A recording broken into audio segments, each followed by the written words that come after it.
Hai teman-teman, ini kelanjutan dari kisah sapi betina yang ada di dalam surat Al-Baqarah. Kisahnya dari versi pemilik sapi betinanya ya teman-teman. Ada sebuah keluarga yang hidup dalam kemiskinan. Sebelum meninggal dunia, ayahnya menginfakkan seluruh hartanya. Dan yang tersisa hanya 1 ekor sapi betina untuk anak dan istrinya. Artinya harta satu-satunya yang dimiliki oleh istri dan anaknya itu hanyalah 1 ekor sapi betina. Ketika anaknya beranjak dewasa dan anaknya ini sangat berbakti kepada ibunya, dia pergi mencari kayu bakar ke hutan. Kayu bakar itu lalu dibawa ke pasar dan dijual. Kemudian uangnya ia belikan untuk makanan. Makanan itu untuk ibunya dan untuk dia. Setiap hari itulah yang anak itu lakukan untuk menyambung hidupnya.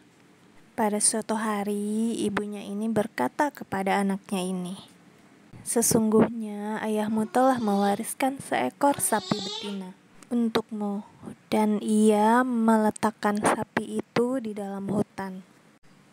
"Maka pergilah engkau ke sana dan ambillah hakmu atas sapi itu." Lalu pemuda itu pergilah dia ke hutan memenuhi perintah ibunya. Dan ia menemukan sapi itu ada di dalam hutan, lalu membawanya pulang. Di rumah, si pemuda tadi memberitahu ibunya jika sapi betina itu sudah ia temukan. Lalu ibunya berkata, "Sesungguhnya kamu adalah orang yang fakir. Sesungguhnya kamu adalah orang yang fakir. Pagi kamu sibuk mencari kayu bakar lalu menjualnya, dan malam kamu sibuk qiyamul lail. Sehingga juallah sapi itu dan bawalah ke pasar dengan harga 3 dinar." Lantas pergilah pemuda tadi ke pasar. Dia ingin menjual sapinya itu. Lalu datanglah malaikat yang berwujud manusia dan ingin menguji pemuda tadi. Malaikat itu berkata, "Hai pemuda, berapakah engkau jual sapi ini?" Lalu pemuda itu memberitahu harganya. "Aku menjualnya 3 dinar." Si malaikat lalu berkata, "Bagaimana jika aku beli sapi itu dengan harga 6 dinar? 3 dinar untukmu dan 3 dinar lagi untuk ibumu.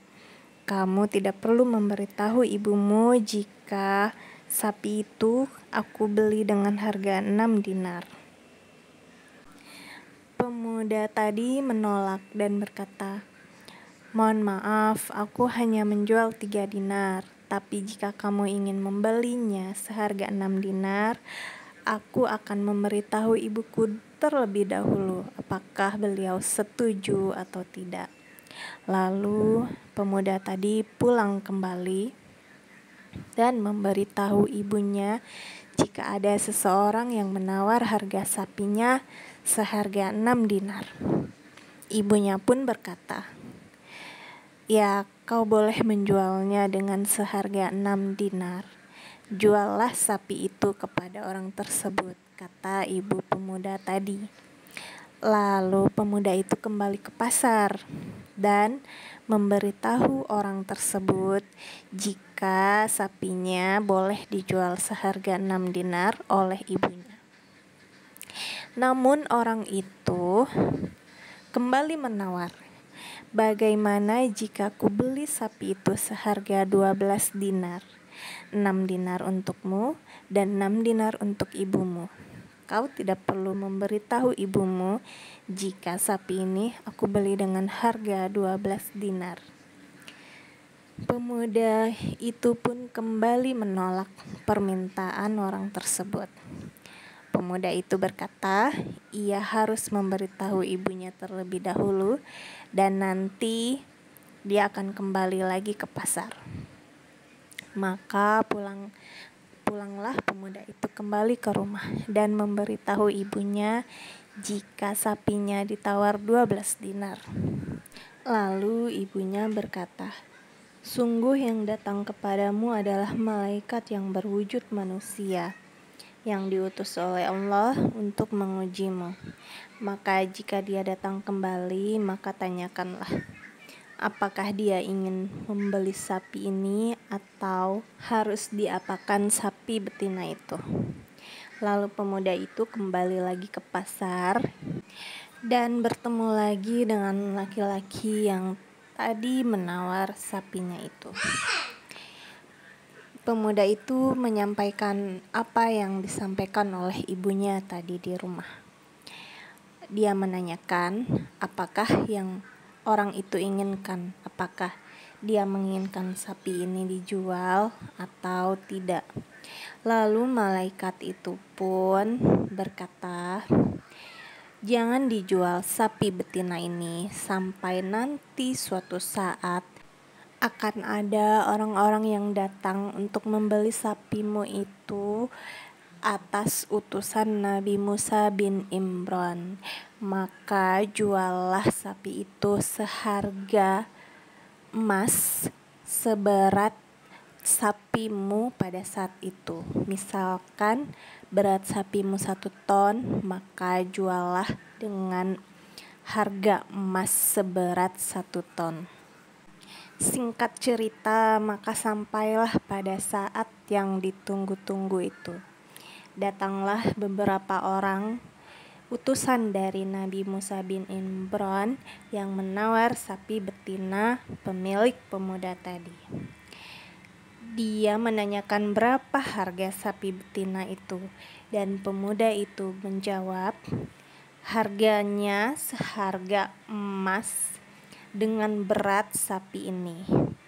Lalu orang-orang itu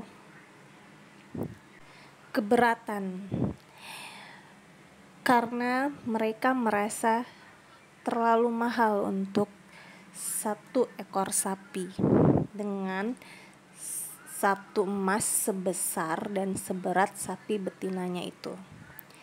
Namun karena ini adalah utusan dari Nabi Musa bin Imran dan tidak bisa diganti dengan yang lain, mereka sepakat mengumpulkan uang dari semua orang-orang, dari sekumpulan orang-orang yang tadi datang menemui pemuda itu untuk membeli seharga berat sapi itu.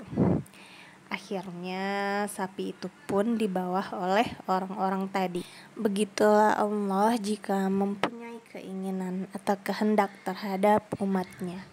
Dalam waktu yang sangat singkat, pemuda yang tadinya fakir tiba-tiba menjadi orang yang kaya raya.